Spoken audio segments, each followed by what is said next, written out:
Okay.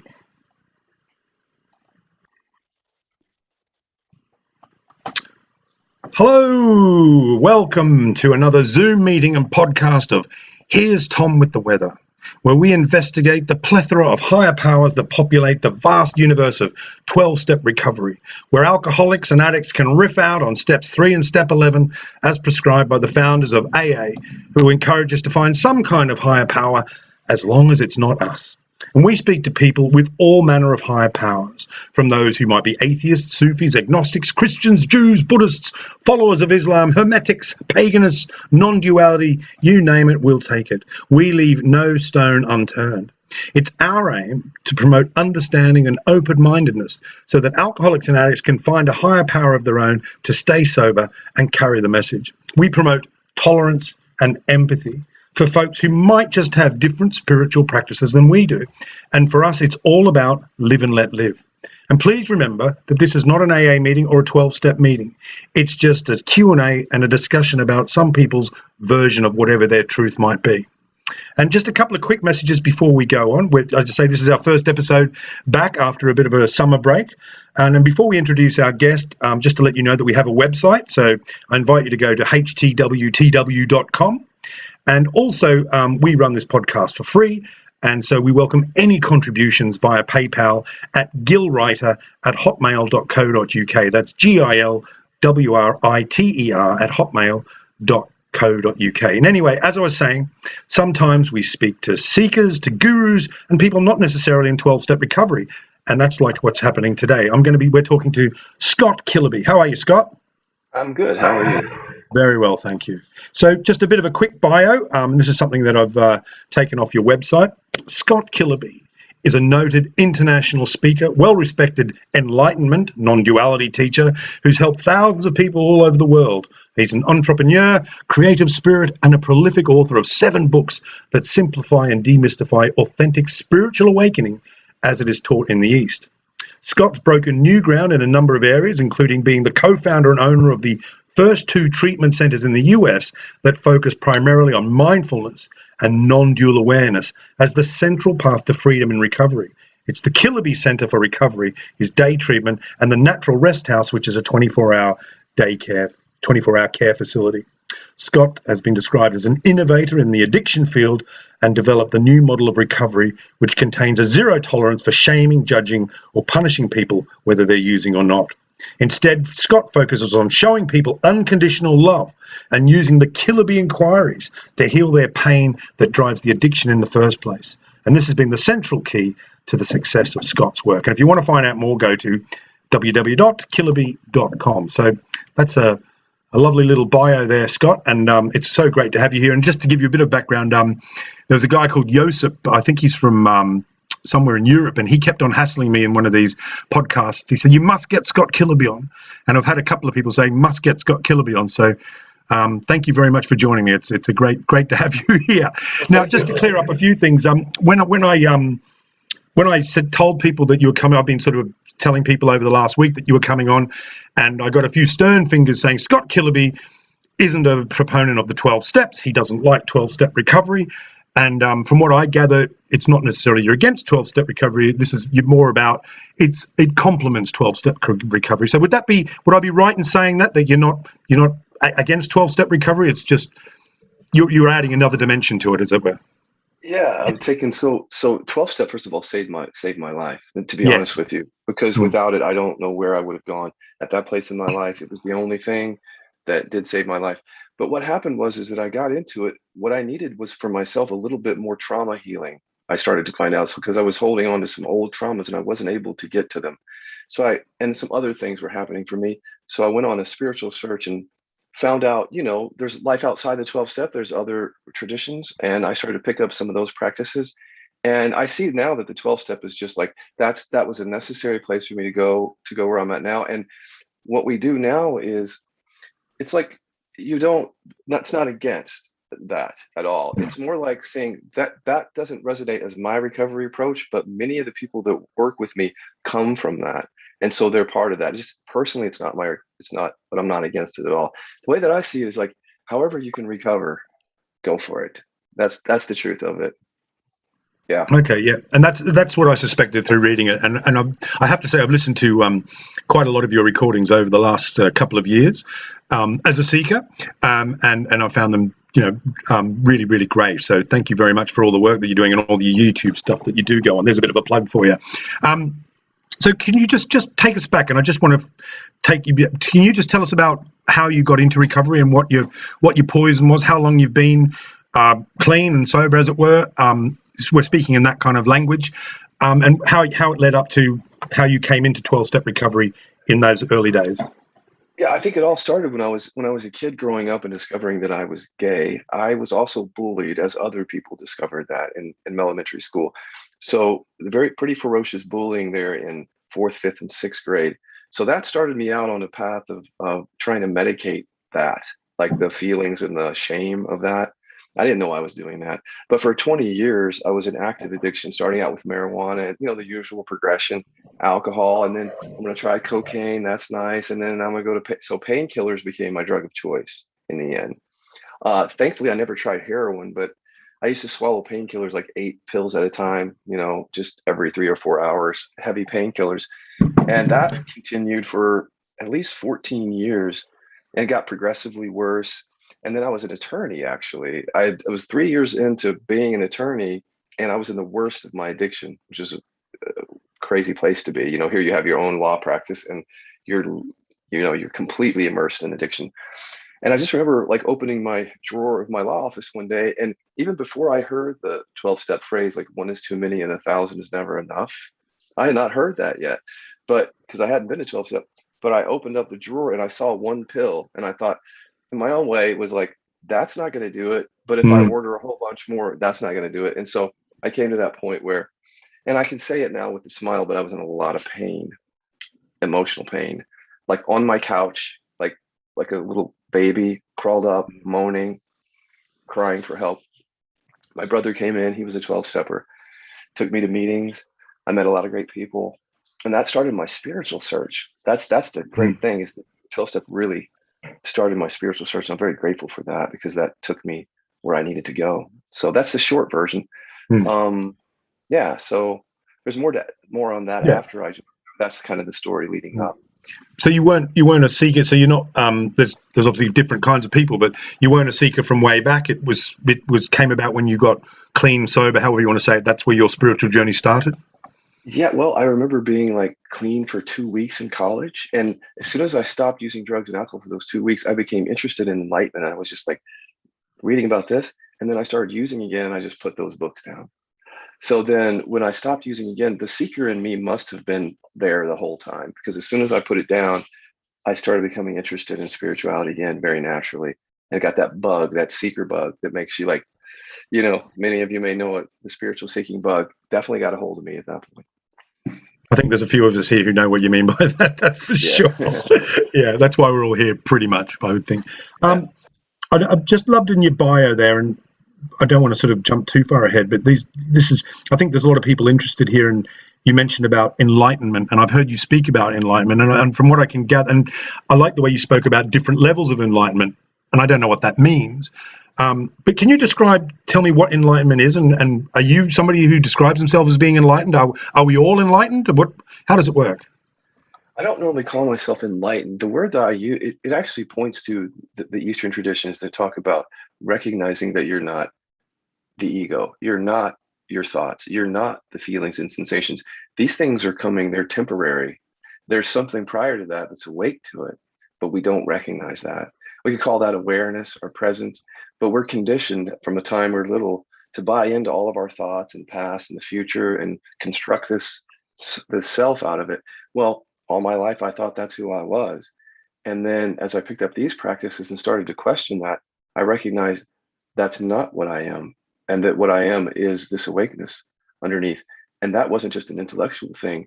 The practice brought about the realization, like a shift in perception. So literally a shift in going from thinking that I am this to knowing that I'm not, and seeing from the awakeness behind all that.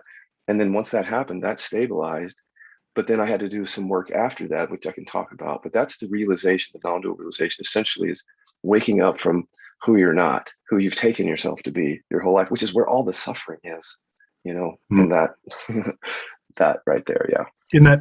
In the time and space as described by the ego, or in an ego-driven universe. Yeah.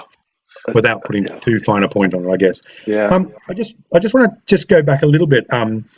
You said you did. So I think where I researched, you did 12 months in a 12-step program. Don't know which program that was, but you did about 12 months, and you decided you wanted to explore further the spiritual side. Is that what happened?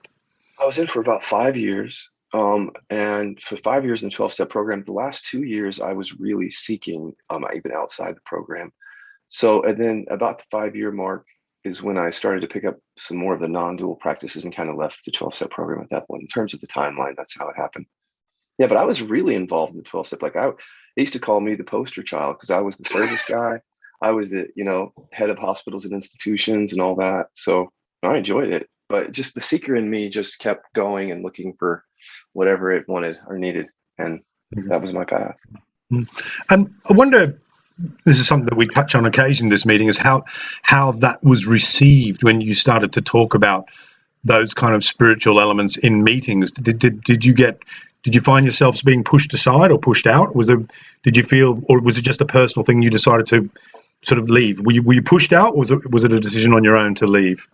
It was both. I mean, some of the, when I started to share about the non-dual thing, it didn't quite match up with some of the language in the program, and some of the people were kind of looking at me like, you need to share more, which I understand because it's an institution, and so when in Rome, do as the Romans do.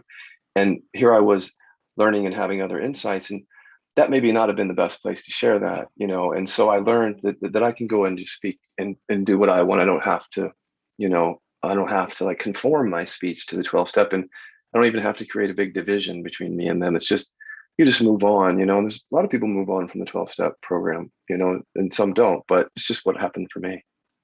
Okay. Yeah. I know that's, if some of our guests that we've had over the past kind of couple of years have been nudged out, basically they were made to feel not welcome. And I think personally, that's a crime. I think it is all about live and let live for me. But that's enough for me on my soapbox. So where did the self-inquiry thing come from? You said you were into the East. Are we talking Nisargadatta here? Are we talking about Advaita? What happened? How did you get into non-duality? And what is non-duality? I'm always intrigued when people say the word non-duality. What does that mean? Well, I think it's pointing to the nature of reality beyond filtering reality through the ego. So when you see through the ego and you're looking from awareness and you have the shift, you actually see that there's no separation. It's an energetic realization. It's not intellectual. It's like energetically, you no longer feel the sense of separation in your experience. So when it first happened to me, it was nutty because it was like, I was up in my apartment. I just come home from a 12-step social thing. And I was just in my apartment doing the mindfulness practices. And suddenly it was like, I was touching my dogs and it's like, that's not separate from me. I didn't know where that was coming from, but it was clear that those dogs weren't separate from me. And then the thought came up, consciousness just wants to see itself. And so I was like, I don't know what that means. I've never said that before. So I got up and apparently conscious was seeing itself everywhere. So it was like, I am that street light. I am the street. I'm the wall. I'm the carpet, not me, Scott, but this is that also that I am that. And so that was a very, very life-changing experience because then now I have to define non-duality. As you can see how hard that is because that moment was a time when all thought fell away. The conceptual structure of life fell away because the conceptual structure is where all the separation is in thinking. So when the thinking fell away and the awareness was shining through, it was just pure non-separation. And then you try as a spiritual teacher come to try to explain this to people. Like that's where it's hard. And the definitions never do quite do it, but that's about as good as I can get with that definition. Yeah. But it is funny, a lot, again, all the guests that we always have on, when they describe, they try and describe it, they always say themselves they can't really put their finger on it. So I wish they could, if they could bottle it, you know what I mean? I know, right? Well, I can't bottle the definition, but I feel like we've got some good practices to help with the work. But yeah, I wish I could just bottle it and say, here you go. Yeah, but that'd take all the drama out of life, I guess, wouldn't it? Right, wouldn't it? Yeah. And the realization, okay, so the Kiloby inquiry, Fascinated by that, and heard you speak about that. And again, you spoke about the different levels, and which is something that I heard today. You speaking about on your YouTube channel. Tell me what the Kiloby inquiry, and how does that differ from, say, traditional self-inquiry as dictated by Ramana or Nisargadatta and people like that? Here's another place where we can find real common ground, all of us, because we're all in recovery. We may have different paths, but you guys can relate to some of this. Is even after the non-dual realization, some aspect of my trauma, bullying, didn't get resolved, and that happens. And so I went on a 3-year sex compulsion for after that. So what that did is it made me realize that there's trauma and shame and what I call deficiency stories that are driving this kind of compulsivity. So the compulsivity was driven in drug use that way. So those traumas, that shame, those deficiency stories, which is like, I'm not good enough, there's something wrong with me, those things were driving this sex addiction. So what I did was slowly begin to develop inquiries that would specifically target the trauma. Like, instead of just who am I, because I'd already seen that I'm not that, but the body was holding this trauma, and that was much more unconscious, the trauma in the body and the shame held in the body. And as I felt it in my body, I felt it forcing me into compulsive behavior. And I realized that there's something else has to happen, which is the embodiment piece of awakening. And that's where the Kiloby inquiries were born, as an embodiment approach, meaning, yes, we do the Ramana, who am I, to recognize that we're not our thoughts. But what we've learned is the body, as they say, trauma specialists will say, the body keeps the score. So the body holds the past. And so here I was having this realization of presence, but my body, still holding the trauma of being bullied, started to act out these sex things as a way to just as an expression of that trauma. So all the work was developed to target these drivers. And that's why I think we can find common ground. So if you're in the 12-step program or in a new model, you can relate to the fact that shame drives it, that our personal triggers drive our using, that our self-esteem issues, that's just universal. So that's what we did, is we just developed inquiries, not just to answer the question of who am I, but to weed out the parts of that identification in the body that are still might make certain things compulsive, like sex, anything that we found is in the body. And then there's a lot of research now to support that there's stuff held in the body. Emotional repression is another example. This is another thing we've tapped into. When we repress emotions when we're kids, like when you have a father or a mother where you couldn't express yourself freely, it wasn't safe to show anger, fear, whatever, that has to be repressed. And that's held in the body. So much of what we're using is held in the body. So this work targets that, how we hold that in the body. But it's also a mind-body connection. So everything you feel down in your body, you have stories for up here. The inquiry targets both. It lets you see that you're not your thoughts, but then it helps you explore the body in a way that pulls that trauma out and that shame out from the body sensations. So even the body opens. It's like the body becomes translucent and empty, whereas before it was contracted and traumatized. That's essentially, I haven't explained the methodology, but that's the I can certainly relate to that. I think, we talk about the steps, and you talk about step 4 and 5, obviously, which is obviously a lot of people outside of AA know, but those kind of steps of 6 and 7 are key to that as well, in terms of, being ready to look at those defects and then in some way asking for them to be removed, I guess, and you're sort of talking, you're talking about a deep dive there, aren't you? There's a deep dive. Yeah. That's good, because often when I'm working with people in 12-step, I say, get out that 4th step, because that 4th step has all that stuff that you're holding on to in the body, the resentments, the traumas, what mom and dad did or didn't do, you know what I mean? And so we use that. And to remove them is a process of inquiry. So it aligns with the 12-step very much, leading to an awakening. So we're removing that, but we don't really call them defects. It's just different language. What we're removing are the aspects of the false self, the parts of you that you learned who you are. Like from a kid, you think you're this, you're not good enough, you think this, but you're questioning that with this process to see what you really are. I don't know if that answers it, but no, that's brilliant. I mean, and I guess that led me to the question I was thinking about when I was listening to you the last couple of days. And I've heard it said there's another fellowship called Adult Children of Alcoholics, ACA, which is interesting. But they kind of the premise there is that our entire personality is one big trauma response. Which was like, whoa, that's a biggie, because my whole persona, the way I look at the world and everything is the whole construction is based around trauma. And I was like, that kind of goes a little bit against a lot of the people say in AA. And this is one of the fundamental things that people talk about in meetings. They say, I was born a family of an alcoholic and I've got the gene. And the jury's out for that, because there's the gene thing, but then there's also the childhood, well, not just childhood, teen and maybe early adult trauma. What's your thoughts on that? I don't know if our personality is completely trauma. I would say that's a little too much for me, but I would say, because to me, I break it down into elements. Like, we also have something called a deficiency story, which isn't necessarily just trauma. When we were kids, think about it, because of how we interact with our parents, we learn that we're not good enough, we're unlovable, we're not supported, we're inadequate, we're invalid, something like this. I'm powerless, I'm weak. Not powerless in the 12-step way, but powerless like as a story, like I'm helpless, I'm powerless, I'm weak, I'm unsafe. So these stories are not necessarily a result from any direct trauma that you can pinpoint. It happened as a child development issue. Like, we literally developed these false self scripts in response to having parents that had a certain consciousness. You can just now think about your own life. What do you believe about yourself at the core level? Like, do you believe you're not good enough or unlovable or something? Look at your parents in your mind's eye, and you can start to feel how you formed that. That's not really necessarily trauma. That's an identity. And shame, I don't know if shame fits completely into trauma. So part of our personality is based on shame. Like, we hide. Hello, we're all from addiction. Like, don't we hiding and lying, shame-based. Is it always trauma? I don't know if it's always trauma. Our society, our world shames people.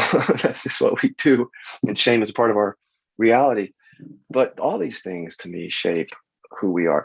What we repress shapes who we are. So when I'm a kid, if I learn that it's not safe to be angry, then I grow up someone who can't express anger. Is it necessary trauma, or is that repression? That's more like repression. So I think our personalities are shaped by a host of drivers, not one of which is trauma. Is just my perspective. But I guess they're all barbed wire, aren't they? Yeah, they're interconnected, and yes. Okay. So just a reminder to everyone, you're listening. We're back on Here's Tom with the Weather. It's great to be back. It's great to be back in the saddle. So it's wonderful to have you here. And we're going to be here every Friday. So don't forget that. And if you've got any questions for Scott today, just let me know in chat, and I'll vet them. And me and Mike Stacey there will vet them and let us know, and we'll pass them on. So we're going to get to a few of the fundamental questions. We spoke about enlightenment, and I guess the biggie that we ask all of our, amongst several questions, what's God? Who is God? What is this God thing? Well, I think it depends on, the level of consciousness that you're at. So at some point, God felt like something separate from me, like something, for whatever that is, it's outside myself. And that's at that level of consciousness was a very helpful thing, because like going into the 12-step program, it's like, oh, there's something outside of myself. And that helps me kind of get out of myself and everything else. But as you go deeper with the non-dual seeing, you start to see there is no separation. So what you were calling God is actually none other than the awareness. This is how you see it from a non-dual standpoint. It's like the old mystics would say, the eyes through which you see are the same eyes through which God sees. That's not saying that you are God. The ego will interpret it that way. But no, it's the awareness that shines through when ego is seen through is more like what I would say God is on the non-dual level. But so that's how I hold God. So I can't say that I believe in a God separate from myself or anything separate from myself, because nothing's separate from this. But so it gets a little crazy there at this level to be talking about things that are really separate and at this level of consciousness. It's I mean, that's the biggie for me that's come out over the time that we've been doing this podcast is the makings of consciousness. What is it actually made of? It's the big one for me. It is anyway, and it might not be for everyone. But you spoke about today, and I saw one. You've got a couple of things on your YouTube channel, and you spoke about the levels of awareness, and I was intrigued with that. Because it's always been that thing that I think in Western society, the way we've interpreted this kind of so-called enlightenment experience is kind of this big light show where the fireworks go off and all your troubles disappear, and you can walk on water, and you can go around having free fish and chips for the rest of your life. It's stuff like that, and it's. And I don't know whether that might not be the case. And again, I'm not going to put you on the spot and ask you whether you're enlightened or not. But what's this deeper levels of awareness that you spoke about? I'm intrigued with that. What happens when you have that self-inquiry goes to a certain level of awareness? Are you just there more, or is there a payoff? What happens? I think there's a deeper and a more stable abiding in it when you deal with some of the stuff that's in the body. So, for example, there may be some people who have that enlightenment experience and all of their suffering just goes away. But when I've actually worked with now 15 years of working with people, that's not how it happens for most people. What happens is they have a shift into awareness and they're starting to process life from that. Like, this is what I am. Of course, I'm this presence. I'm not that story that's coming and going. So there's a recognition of that. But the body, because now we know from trauma, since the last 20 years, which we didn't know 2,000 years ago or even 200 years ago, that a lot of these things are held in the body. So embodiment is a process of finding those areas, those little pockets of suffering or separation, like shame, that are still holding on. And so if I wake up to awareness, but yet I've got a contracted stomach that tells me I'm afraid or that I still need to be compulsive about porn, well, the clarity is not going to be as deep as if I do inquiry on that and see through that. So when I see through that and that stomach contraction leaves, that's a deeper experience. So it's more like degrees instead of like plateaus. It's not landing places, but like it actually depends on how willing you are to look at all of those places that have been hidden as you wake up. Because the awareness is like a big light, and it's harder and harder to hide from those areas or deny things. And so some people will still deny it after the awakening because we're humans. So they'll try not to go to those places, and the awakening then just doesn't go as deep. But if they bring the embodiment in where they pull up the past that's held in the body, they'll actually report a deepening, like a deeper abiding in it, and more like what you're saying, where you're not touched by things as much, like that kind of classic enlightenment definition. It just doesn't happen right off the bat like that for most people. I think some of that's folklore or wishful thinking. Yeah, that's interesting. So in essence, your body is a sponge for however many years you're on Earth, and when you start down that path, your body gives off little signals. So your shoulder starts to twinge, your knee knocks, you get a tightness in the stomach, and it's your body's way of telling you that there's some childhood trauma or shame that you need to deal with, and perhaps that you've repressed and you need to shine a light on. Is that pretty much it? That's just exactly it, right? And it could be anything. It could be any belief. It could be some belief that you hold out here that you just haven't seen. It's still a belief, and it's creating some suffering. It could be about anything. So the process of embodiment is like, it's like a cleanup job. It's like, what else is left here that's illusion, but I'm still taking it to be real, and it's causing suffering. And so, that's it. I feel like I'm ashamed. I feel like that feels real. I'm ashamed. So we go into that then, because that's not what you are either, but you believe it. So, but that could be anything, like literally any belief, like political beliefs, believe it or not, keep people from abiding, because they're still, they can't not hold on to their political identity. It's like, well, that's a belief too. And to abide deeper, you have to let go of that divisiveness that comes with that, like the duality of that. And that's the same for whether it's right or left wing politics, yes. I guess, and without being controversial, but it's that fixed belief, whether wherever you are on that spectrum, I guess. Yeah, it doesn't matter if you're pro Biden or pro Trump or whoever it is. Your political identity is a political identity. It's an ego identity. Wow. Okay, that's not controversial at all. Don't. Yeah. I have no opinion. So we've got a few questions that have already come up, and it's great to see Jill here, Jill Seiler, who's regular here, and she's a proper great seeker, a lovely lady. Jill, do you want to? I'll unmute you. Why don't you ask the question yourself? Ask you how go on. Hi, Scott. I'm so glad you're here. Thanks so much for coming. It's wonderful to listen to you.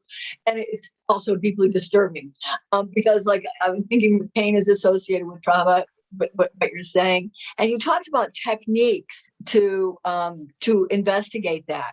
Can you give an example? I mean, you just did kind of like this when a pain comes up, looking at it. But is there something else, like some specific laser knife of investigation that you teach? Yeah, the Kiloby inquiries are a whole set of tools that you could learn if you become interested. I can give you a little taste of it now, but Okay. Please. it's how the tools work together. And so I'll just demonstrate it. It'd be nice to take you through it, but it's kind of challenging to do with a group of people because you may be dealing with different things. So let me just show you what I would do. Okay. So for example, one of the deficiency stories for me growing up all my life is that I'm unlovable. Okay, and I really believed that. So I would go around in life, and if like you didn't look at me a certain way, or if you excluded me from conversation or rejected me, it was deeply wounding. And it's part of why I was using drugs so much. This identity of being unlovable was not really who I am, but I didn't know that. So I learned how to develop inquiries that would show me that it's not me, like this. So let's say if someone triggers me, let's say it's a friend. They say something and I feel that woundedness, but I don't know why I'm triggered. The thing is we're not conscious to this a lot. And we're often focusing on him, he did this, blinded to the fact of what we actually believe about ourselves. So this particular tool will illuminate what you believe about yourself. When someone's triggering you, I would say, for example, what deficiency story is he bringing up in me right now? And most often it was like, oh, I'm unlovable again. And knowing that was really helpful because without knowing that, I don't know how to navigate my suffering. It's like I'm completely blind to it. I don't even know really what I'm really believing at the core. But now I know. I know I'm believing that I'm unlovable. So one thing to do is what we do, reverse inquiry. Watch this. So I look at that person in my mind's eye from meditative awareness. This is all awareness based. It's not cognitive. We're not thinking. It's observing. So if I say the opposite, I'm lovable, and I just listen for an objection, either in the body or mind, the ego will produce it for me. It'll say, no, you're not. And it'll start showing me images and words that prove it. And all I have to do is observe them one at a time. So let's say the words come across, I'm unlovable, and I just observe them coming and going to awareness. They leave, they fall away, and then maybe some more words come up, like an image or a memory, and I observe that. And all the while that I'm observing this, the feeling or the sensation that's connected, the woundedness, is falling away just from observing what it is that I'm taking myself to be here. So when I reverse it, it all comes up for me. Because if you fight with any ego, it'll fight back, right? So what you're doing with reverse inquiry is you're essentially picking a fight with your ego so it'll show itself, because it won't show itself normally. What it does is like him, they, her, completely blinded by it. So now it's like, you know what the story is and you're reversing it, and here it comes. And you can see it all. It's no longer unconscious. And so just in observing that, and I'm just demonstrating. I'm not demonstrating, I'm explaining.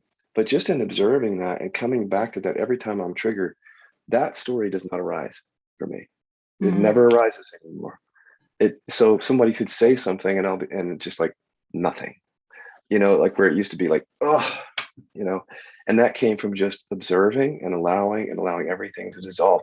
But learning how to pull it up is the key, because there's so much that we don't see in our consciousness. Like these stories, like I'm unlovable, have lots of memories that seem to prove it, and lots of words. And if all that remains unconscious, that's like an operating system that I'm carrying around all the time, these words and pictures and feelings. So I'm seeing the world from that operating system, and I'm getting triggered all the time. But when I bring that operating system up like that and I witness it, it's not there anymore. So now I'm in every relationship and every situation without that. So the trigger doesn't arise.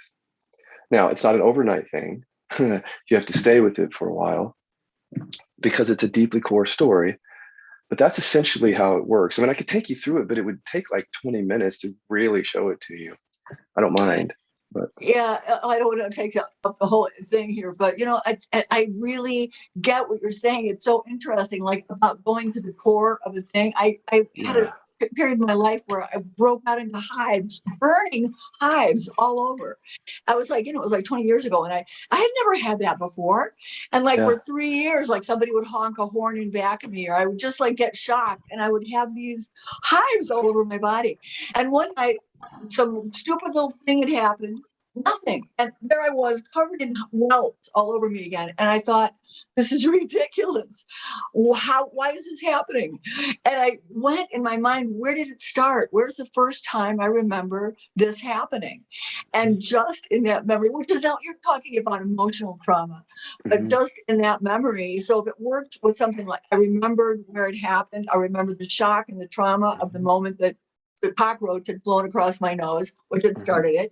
And from that moment to today, I haven't had the hives, but you're talking about emotional stuff, which is so tricky because it's invisible on so many levels.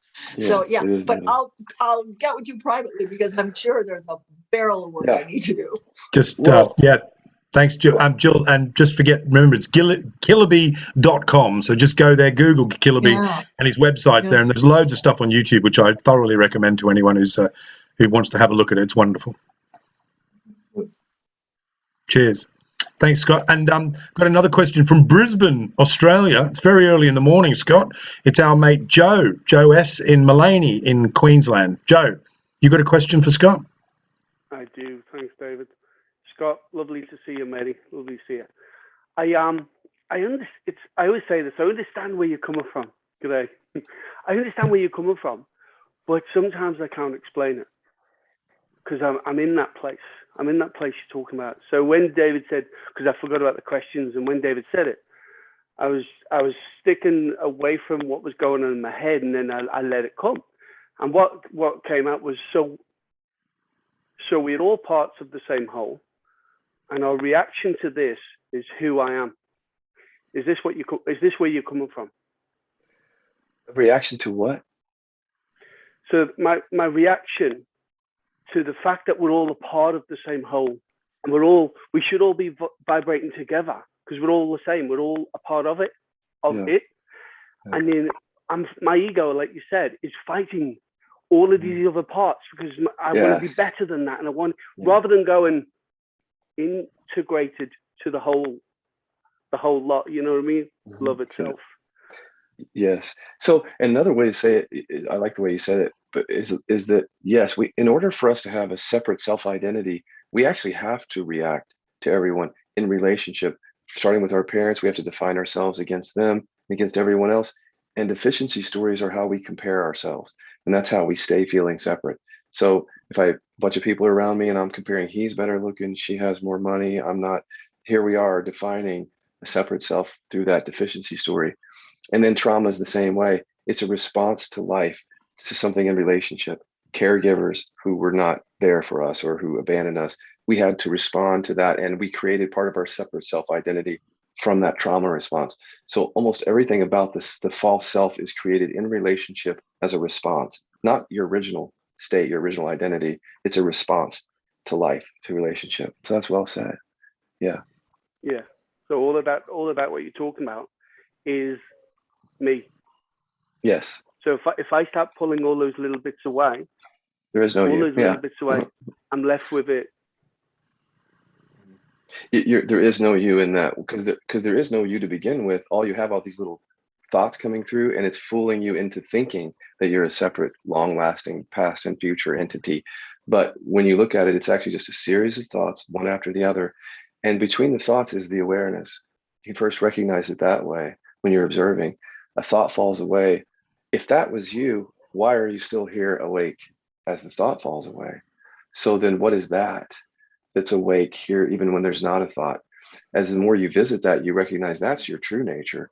The thoughts, you were just being fooled into thinking that you were that. So in examining that, that's exactly what you see, is that there's no self there. There's just a series of thoughts that we were taking ourselves to be that. Now, thought still happens in the awakening. Thinking is happening now, but there's no sense that this is what I am, these thoughts coming through.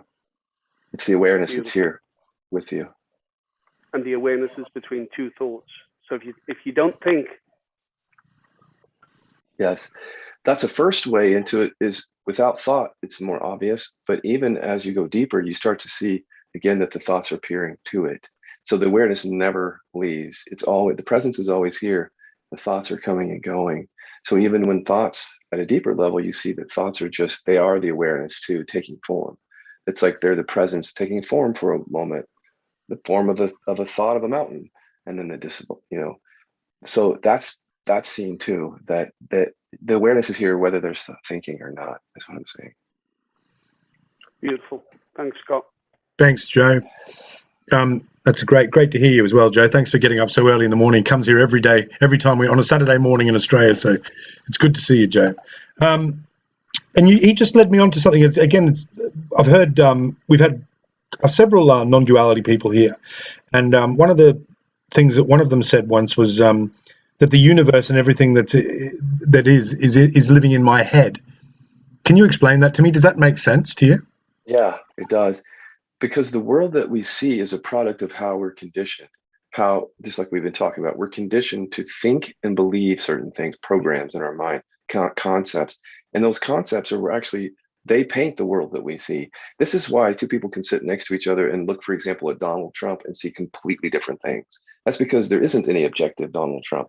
It's our thoughts and our history and our conditioning painting it a certain way. So when you wake up, you recognize there's no objective thing out there. What you're saying is not objectively out there. It's actually arising because you're thinking, and the thinking gives the experience of something separate out there. And if you just think all your life, you live in separation. But if you wake up to the thinking, you can see that all of the things out there that seem like things have a thought, a correlate that goes with them. And when the thought falls away, you don't experience anything separate out there from the state. I don't even experience anything separate when I'm thinking. But in the ego state I did, everything felt separate. And a lot of it has to do with the fact that the world that we see, including the self here, is a product of that thinking solely, along with feeling and sensation, which makes it more. So if I feel something and think it, then I really believe it's true. Like if I'm angry and I see you in my mind, then you're real and I'm mad at you. So the body plays a role. It's not just thoughts, but thoughts are a big part of it. So that goes back to that, I guess, that whole thing, and I think everyone listening here, just bear with me, but we manifest our reality. Is that where the non-dual school is? And again, I'd hate using that word non-duality in the school and concept, but is that, there was that thing a few years ago, wasn't it? Manifesting secret dreams. I can dream that I've got $1 million or a new car, and all of a sudden I get a new car. I've heard that said. Right. I don't know how that works. Is that along the lines of what we're talking about here? So can I materialize, a la Star Trek? I can just sort of like create a new car. Is that how it works? No, not really. I would say the work that I do is not so much about manifestation, but I will say this is like, whatever you believe, you're likely to get more of that in the future. So like, if you think that you're not good enough, for example, sticking to the theme, you're likely that deficiency story also has a self-sabotaging element. Listen to me for a second. So in other words, if you believe you're not good enough, again, the world that you see is a product of thinking. So therefore, your consciousness is actually looking to confirm that you're not good enough, and it will throughout the future do that. So that's why people have difficulty manifesting, because, for example, they have a story that they're not good enough, and they don't even realize it's a story. They think it's reality. So therefore, their reality keeps showing up as, I'm not good enough, I'm not getting what I want. So what we do is we clear that story, and therefore they can more easily manifest without that sabotage coming in. That's about as close as I get to the manifestation thing, because some people will take that too much into, they're seeking something. It's like, you don't want to use non-duality to seek something in the future. It's not what it's about. So manifesting, you have to be careful with when they're seeking, because seeking like that, you have to be careful. Because trying to manifest something can come from a present sense of lack or deficiency that you haven't investigated yet. Constantly trying to manifest from a deficiency story is, you know what I mean? Like, if you feel like you're not enough, you just keep going, you can't get there and you can't get there. That's what I'm saying, is to talk about that way is, instead of being able to materialize a car, like physically materialize, it's more like that. Our consciousness determines how we're going to manifest or not. What we believe about ourselves is what I see is about manifestation. So when people are living in presence where they're not believing these things anymore, So they don't really hold necessarily any belief. Can you imagine the openness, what that would be? So then what would the future hold? No idea. Now it's an open field. See, whereas before it wasn't an open field, because whatever I believe in the past has to repeat itself in the future. That's the karma. So it's hard to change when you believe your ego. It's hard because your ego keeps telling you, no, you're not good enough. No. But when you see through that, change can happen more freely because you're not stuck in all that. That's about as far as I go with the manifestation. So if you're looking at the world through a wonky pair of binoculars, you're going to see a wonky world, and it'll continue to be so. Over and over and over. You've got to fix the binoculars, I guess. Yeah, That's probably a bad analogy, but I get what you mean. Yeah. You said something interesting as well before, and I just wanted to ask you this, and I know where this comes from, but how does ritual help us in terms of, non-duality? I know that's a dualistic way of looking at things, but I found myself as that ritual can help me, particularly with step 7 stuff that I've done, and I've done some deep trauma stuff myself, and step 7's helped me, and I've made it with the help of somebody who's in this room actually. How does that work? Is that part of what we're talking about? Because it certainly helped me in terms of humbly asking for those defects as they were to be removed. How does that work? On a continuous basis? You mean the 7th step, like carrying it with you? Is that what you mean? I'm asking for it to humbly be removed, to have it removed, I guess is. But I don't think I understand the question. Like, how are you holding the 12th step and you're asking me if there's something? There's ritual, like we do ritual sometimes, don't we, to make things important and to make it's almost to make them as if it is genuine. It's not as sort of ticking a box, but actually to do something, to go out of our way to make it a ritual or some sort of religious experience in order for it to happen. Well, one of the rituals in non-duality is to come back and recognize the awareness over and over. It's like a ritual that people get into where they stop in the middle of thinking, notice thoughts, and just kind of rest as that which is aware of it and come back to that ritualistically throughout the day. And then that can shift you into that. Like at some point, it's no longer a practice. It's like you're just living from that. So that ritual helps. There's also a ritual of inquiry because if you just notice, we're getting triggered by people and things in relationship, and every one of those are opportunities to help us see what we're believing, what traumas are here. So the ritual of this inquiry is you live the inquiry. You don't just go sit down in the morning and do inquiry and then go out through the day and get triggered and all crazy. You bring the inquiry as a ritual into your life so that when your wife calls and yells at you, you can put down the phone and look at that. Like, what is it that I'm believing? Like, what's going on here? And, so that's about as close as we get to ritual. Just the practices themselves being ritual, that's actually very helpful if someone can bring it into their life like that.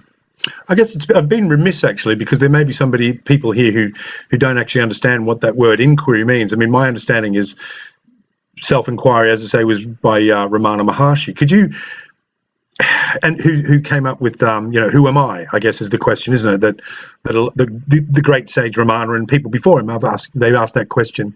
And I've heard you use that word neo-advaita as well, which I find really interesting. What is self-inquiry? Can you give me a precise understanding of what that is?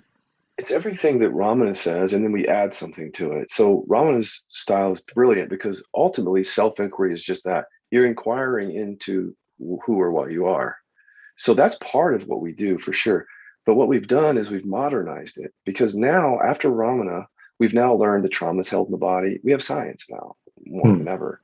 We know that trauma is held in the body. We know about the nervous system now and how that works. We know that emotional repression is behind a lot of our mental health issues. So we have adjusted this work to meet the modern science, which means it's not just about seeing that you're not this thought and that thought. It's actually inquiring into the body, like feeling into a sensation and inquiring into, for example, what thoughts are connected to that sensation. So someone who's addicted to porn, for example, this happens a lot with people in 12-step. They'll stop the drugs and alcohol, and then the porn or something ramps up as a substitution. If you're in recovery right now and porn is your thing, check into your stomach, because at about the same time you're really compulsive about porn, you might feel that tightness in your stomach. Like I call it a contraction. I don't know if you're aware of it, but it's there for a lot of people. So what our work does is it has you come down and be present in the stomach, and it starts to ask very provocative questions that will pull up hidden stories that are making your stomach contracted, like stories from childhood, like I'm not safe, dad didn't love me. You'd be surprised at what we find there. And as we mine those out, there's a change on the body level. So it goes deeper than I think what Ramana was doing. I hate to say that because I love Ramana, but he didn't know that everything was stored down here. He didn't realize that.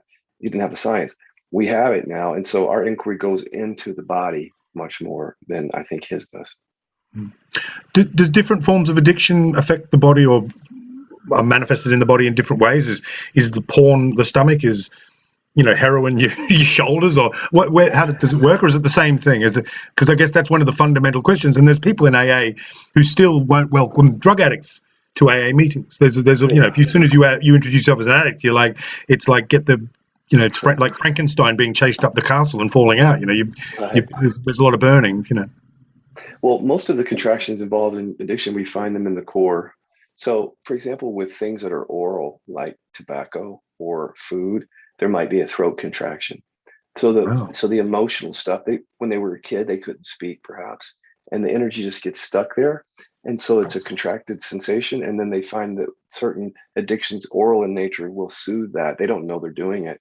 But when we go into inquiry, we find out that the reason they like smoke all the time is because their throat is contracted and that smoke is medicating it. So we just work with that area. Then we call the heart the heroin heart, because many people that come to our centers on heroin or opiates, they have a very strong heart contraction. This is why they like heroin, because it's like the soft, warm hug of God, they call it, or something like that. When you feel a heart that's massively contracted, the soft, warm hug of God will feel good in that area. So we mine that area out and find out their trauma and their stories are actually connected there. And that's why they were drawn. This is not a rule. It's like they can be contracted in other areas. These are just patterns that we see. And then down in the stomach, what they call a beer belly, often the contraction is actually in the belly. Porn, some heavy whiskeys and vodka, some of that. Xanax, for some reason, is down in the stomach because people feel anxiety and fear down there. And so they might report that that's where my anxiety is, but when I take the Xanax, I don't feel it down there. So they may not be really body aware, but when we come in, we kind of link that up for them and we see, well, this is why you're attracted to heroin, because we call this the heroin heart, like this is connected to your addiction, this area. And so we help them with that. What about things like, I'm fascinated, this is great. What about things like addicted to money? The people that are these super billionaires that can't get enough, they've got to have power. As politicians, like we and again, I'm not going to mention any politicians. Where does that manifest? I'm intrigued, like power and money and stuff. It could be anywhere. We see it a lot in the stomach, power, money, fear, right? Fear in the stomach. You say the stomach is like the second brain. A lot of it has anxiety. I don't know if you've noticed that when your stomach gets really anxious, if you're body aware. So that's where we see it. But again, it could be anywhere. So what we do is when someone comes to us, we don't just say, hey, it's in your stomach. What we say is bring up the money thing and get yourself feeling compulsive about it. And then we say, where do you feel that in the body? And then a lot of times they'll say the stomach, but wherever they feel it, we go to work in that area because we know that connection with the money is in the body. Body keeps the score is what we've learned in the last 20 years. And that's why we're somatic-based, body-based inquiry. Wow. That's absolutely fascinating. And I know that you are an author of many books on this subject, again, which you can find at www.kiloby.com. And I think you're on Amazon as well, and all good leading bookstores, I guess, online. Finally, well, there's a couple more questions I was going to ask about your inquiry, your personal inquiry. What is it that you do? Is it because again, one of the stories that I love is I'm a big fan of Nisargadatta, not for any particular reason, but I love Nisargadatta, and he talks about one of the most profound things. He talks about how his teacher taught him, and that he spent all of his time just basically abiding in the now, which I thought was really simple and really beautiful. What is your procedure that you do? Is it just do you touch base? Is it just sort of a push the button and you're there again during the day? Do you just practice as much as you can when you've got a spare moment, or is that not something you do anymore? the presence of the awareness, I can't get rid of it. It's always there. It's just Hmm. always there because it's like my true nature. It's like, well, why would that ever not be there? So Okay. that's my experience. So I don't have to check back into that because it's always there. But my inquiry has been around, for example, when I had the sex addiction, I had to do some somatic-based inquiry on that, a little bit Hmm. of which I've talked a little bit about inquiry. And then I also developed a very serious chronic pain issue in 2018 that lasted about 3 years. I was treating that as a physical issue and come to find out there was emotional repression with that. So I went in and pulled up some anger that was repressed, fear, and the pain left.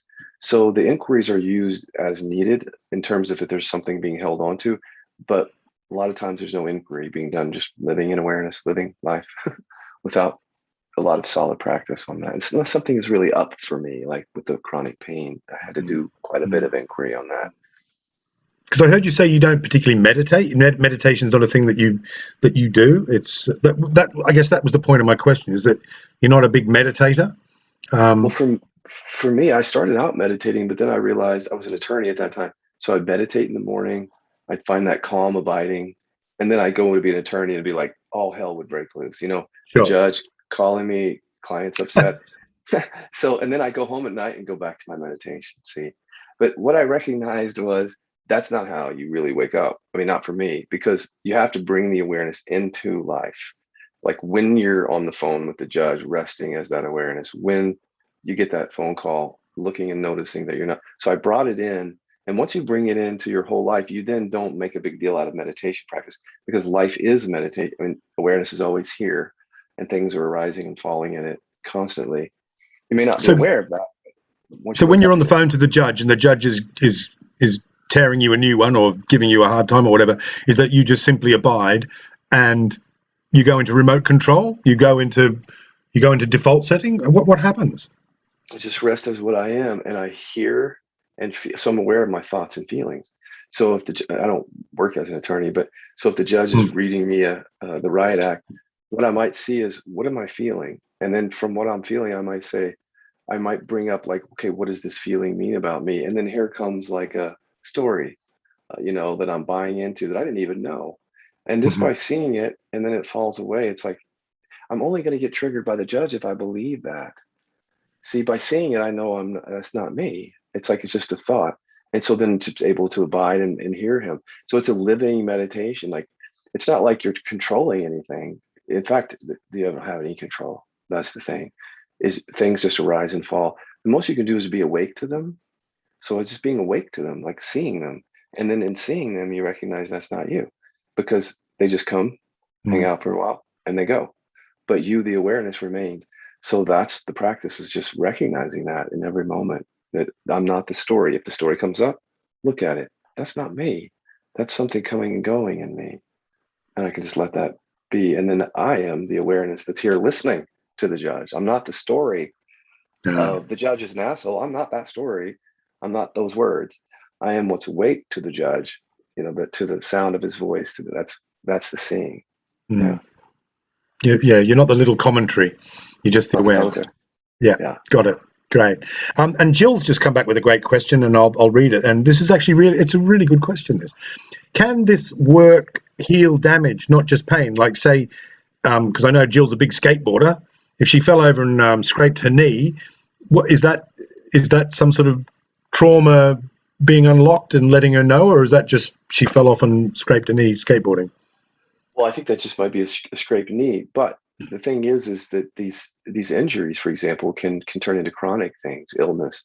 And what science is even saying now is that emotional repression and trauma are very much involved in some of these chronic illnesses and pain. You should read some of the science if you haven't. It's fascinating. So the healing can happen if your chronic pain or your illness is truly created by trauma, or you can actually go in and work with that. I can't promise a healing, but my pain, for example, gone. Why is that? Because it was connected to trauma and emotional repression. See, where I thought it was physical. Now with Jill, with the scraped knee, I don't know. That's just the body can heal itself naturally. You don't really have to do anything usually. But if you break a bone, for example, and then 3 years later, you're still experiencing pain, that could be from that, but it could also be because emotional repression and trauma is in your system and it finds its way to that area, creating a chronic pain signal. There's actually good science around this now. So if you're in recovery and you're having chronic pain, it kind of puts you at risk, because you might go drink again or use. And so I tell people, learn about this, because this could be one of the things that takes you back out. So if you learn about it and recognize this is maybe not physical, it could be physical, but if it's not, you can actually work with that so that it doesn't become a driver. So it's so tied to recovery in my eyes. Say, for instance, like arthritis. Is arthritis trauma related? Well, here's the thing. The verdict is still out. So there's a lot of science coming through the last 10 years. Dr. John Sarno was a major contributor to this. If you want to read his books, he went through all of these diagnoses of chronic pain situations like arthritis, and he dispelled that. He said most of them are not actually, the pain signal is not coming from the abnormality. He said the reason that doctors across the world have such a low success rate in treating pain is because a lot of it is based in trauma and emotional repression. So he went and treated people with arthritis and spinal stenosis and had a really high success rate, but he never treated it as a physical thing. So there's something to learn from that, like what he was doing. And I think some people are shaking their heads. They're recognizing something in that. But you kind of have to read the science and read his book, because we've been conditioned to believe that the body is separate from the mind. So that if I have something, it has nothing to do with what I believe or anything. And the science is just dispelling that left and right now for us. Whereas before, spirituality used to say these things, but that was considered woo-woo by certain people. Now science is coming along and saying it's not woo-woo. We're seeing it so that's a fascinating new area of this work, that we can actually maybe reach some of these things that we couldn't. Before, we could only take painkillers if you have pain, and for those of us with addiction, that's not necessarily a great idea, right? Start taking a bunch of painkillers. Yeah, I could probably have 2 or 3 of those, maybe 4. Yeah. Pretty soon I'll be every hour. And just speaking on that, because I know that there's a massive new impetus coming, a momentum coming on the science of consciousness, which I find, is very fascinating. How science and woo-woo, as you say, is catching up. It's kind of coming together in a kind of very woo-woo way. Yes. And I just wanted to because our resident atheist, agnostic atheist, I guess, Joe C, is not here today, which is a great shame. So I always ask a question on his behalf, because again, we're open to everyone, every perspective. Could consciousness and awareness not just be a trick of evolution, and that this is just a great little show that's being put on, that we create for ourselves in order to give ourselves meaning? And if it isn't, then why not? Well, that's a really good question. And frankly, people have posed that to me. And I say, in the end, it doesn't make a difference, because the freedom that comes from the recognition is unmistakable. So whether it's created by the brain or not, or whether it's just fundamentally here, I don't think in the end matters, because the freedom is the same. Because once you recognize you're not your story, and you just see you're not your feelings and sensations, there's much more freedom and peace. And that's valuable. So I don't know the answer to that. I don't think anybody does. Science is studying it, as you know, but they can't find it. They can't answer it either. So it's mostly conjecture. But what I say is it doesn't matter, because I've had people who believe that it's a trick of the mind, and still when they wake up, they're like, holy shit, that's peaceful. I'm like, but it doesn't matter that it's in the mind, because it gives them such a level of peace and freedom. And so that at that point, they don't even care. Like, it doesn't matter whether it's in my, and plus it's not a construct. That's the thing. It's not just like in our mind, we have these concepts and constructs. We have a construct for awareness. We have a word for it, but there's an actual realization that happens. There's a shift in perception that isn't really a concept. It's an experience. And so that is unmistakable for people, the experiential part of this. No matter how science tries to explain it, it's experientially freeing. So even if you're an atheist, even if you're an atheist, I'm just saying, if you're an atheist and you come to that kind of realization and you find that freedom, there's a certain poetry or a certain art in the fact that there's some kind of condition in the human experience whereby this can happen, which is coincidental, to say the very least, isn't it? So, yes. One of my teachers said that even a serial killer can wake up to this, because you don't actually have to be a saint. It's so available to people. And that's the great news about it, that you really can wake up to this. But it's been so mystified through the years that, and all the heavy language that we get away from how simple this is. It's just resting as awareness and very simple practices. If you stick to those simple practices, you can have that realization. But you just have to be careful of all the stuff out there that's talked about, because it can get really distracting. You go into your mind about it, right? Instead of experience, practice. Yeah, it can be. It can be tricky stuff, definitely. So, listen, you've been great. I'm going to ask. This is the final question. It's the question we ask all our guests at the end of every podcast episode, and it goes like this: Scott, your books have just suddenly gone through the roof, and you've written a bestseller, New York Times #1. You are a quintillionaire, if there ever is such a thing. You've made your fortune. Fantastic. Non-dual or not, you can do with the spondoolies, and you're rolling in money. So you decide to build yourself a super yacht, and you sail off the coast of California somewhere, and you're in this massive 8-story yacht that just, you sail out. All the banners are going off, and all the ticker tape paraders, you're going off, and you've got all your worldly possessions in there, and all your books and all your goodies. You're sailing off into the Pacific somewhere. Unfortunately, somewhere off the coast of Fiji, you strike a coral reef. And oh my God, the boat starts to sink. This is worse than the Titanic. And you've only got seconds before this sucker plunges down into the depths. So all you've got time is to grab a plastic bag, race into your study, your posh study, and grab your favorite book. You chuck it in the bag, dive overboard, swim to a deserted island, and await rescue. And all you've got is this book. What's the book? Who's it by, and why? All right, let me sit with that for a second. The thing is, you mean the book is for me, or just to preserve it? Yeah, whatever. It could be, a Sherlock Holmes mystery. What's your favorite book, basically?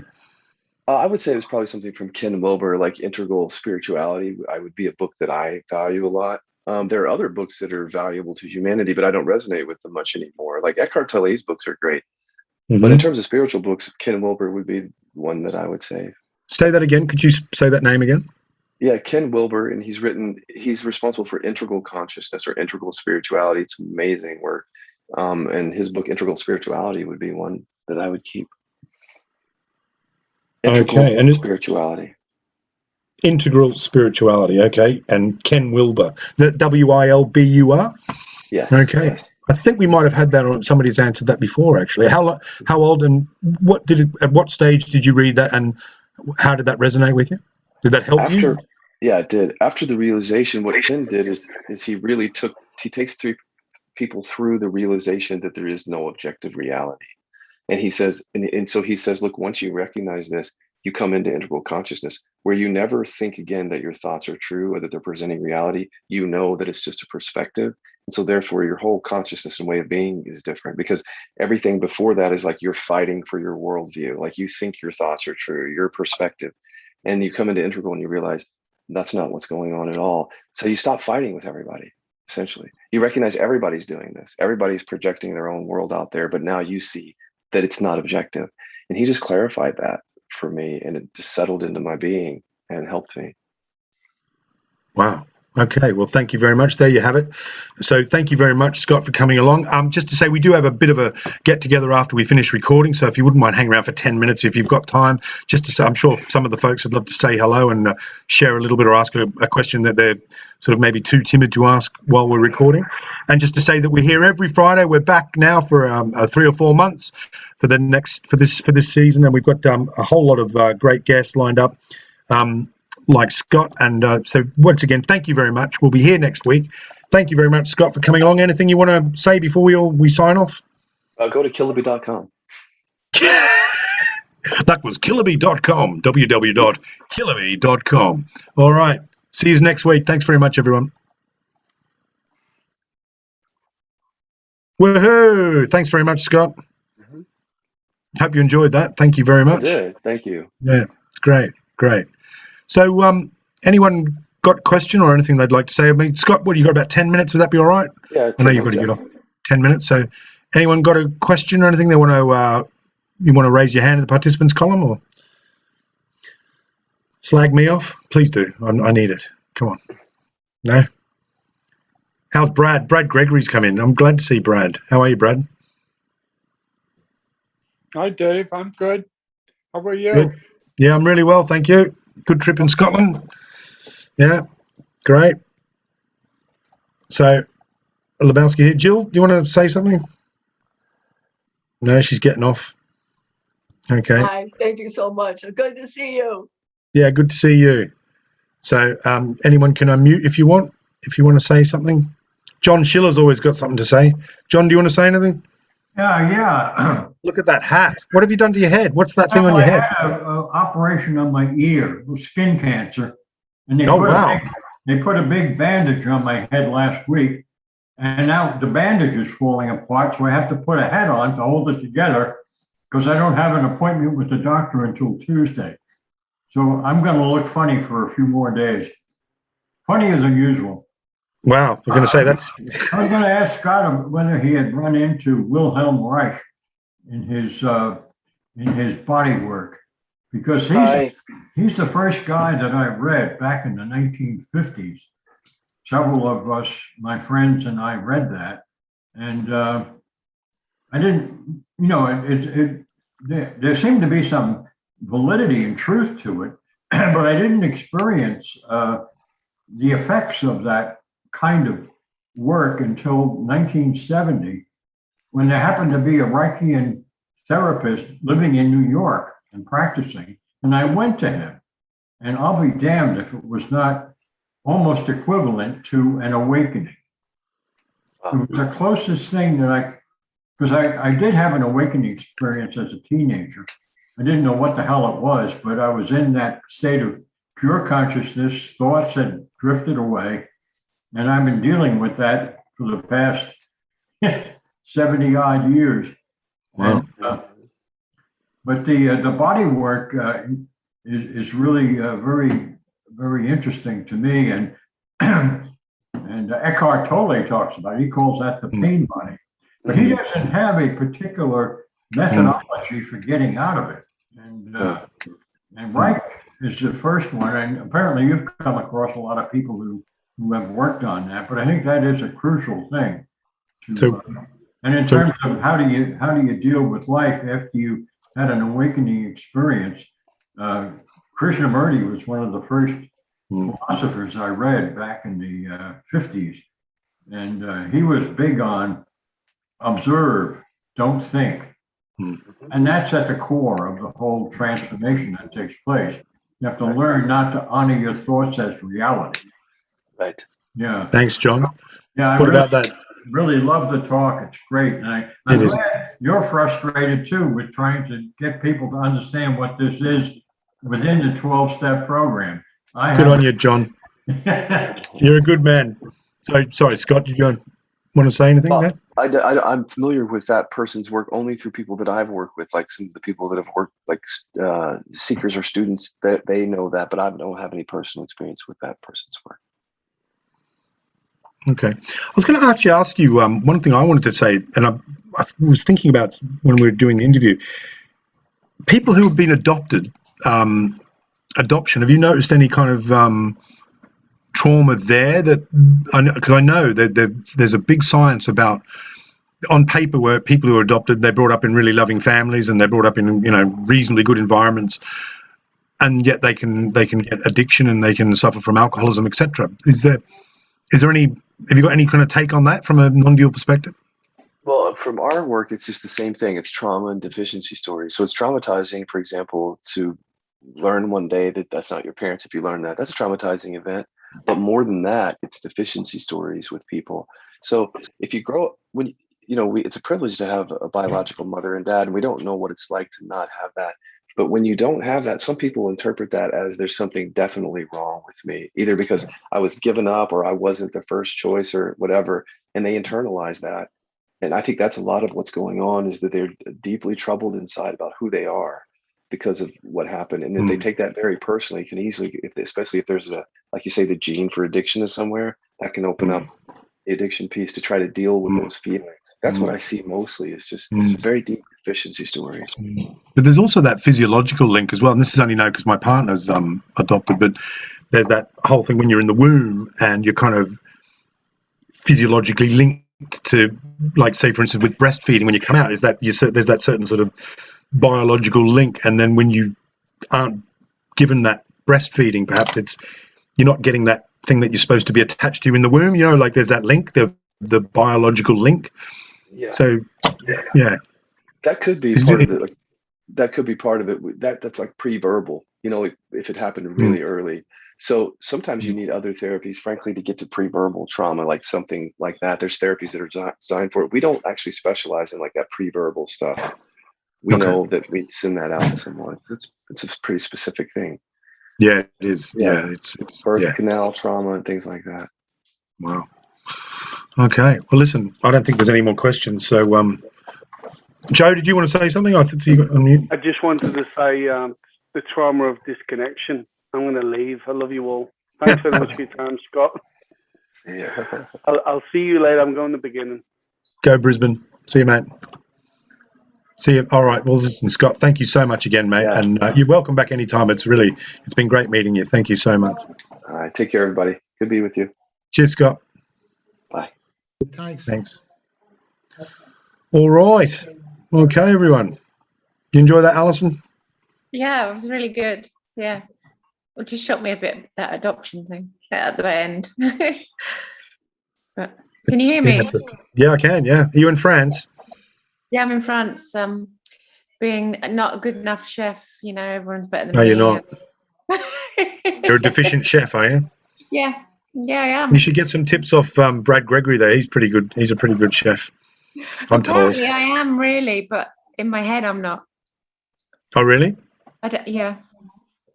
I don't know if Padraig's tasting my food. I'm just looking for a pat on the back. All the time. You're looking for Patrick to tell you you're a good chef? I don't know. Yeah, you're good. Is she good? It was edible. Was it? That's brilliant. Thanks for arranging all I this. really enjoyed it. It was really, really good. No worries. All right. Thank you very much, everyone. Well, thank you. All right. All right. So thank you very much. Good to see you, Brad. Hey, Hawaii. Sorry. See you later, mate. Nice to see you. Buenas noches. Buenas noches. Amigos. Bonne nuit. Bon nuit. See you, Mickey. Well, Thanks, there you go. David. This has been wonderful. No worries. Thank you very much. See you later. It's great to be back now, Yeah. isn't it? Yeah. Yeah. It's good when it gets done. That's wonderful. I'll see you later. Thanks. Sorry, Hawaii there, guy. So I've seen you before, definitely. What's your name again? Well, me? Oh, Andy. I'm Andy. Andy, yeah. How you doing, Andy? Yeah, good. Thanks ever so much. It's awesome. No worries, mate. See you All next right. time. See you later, everyone. See you, Mickey.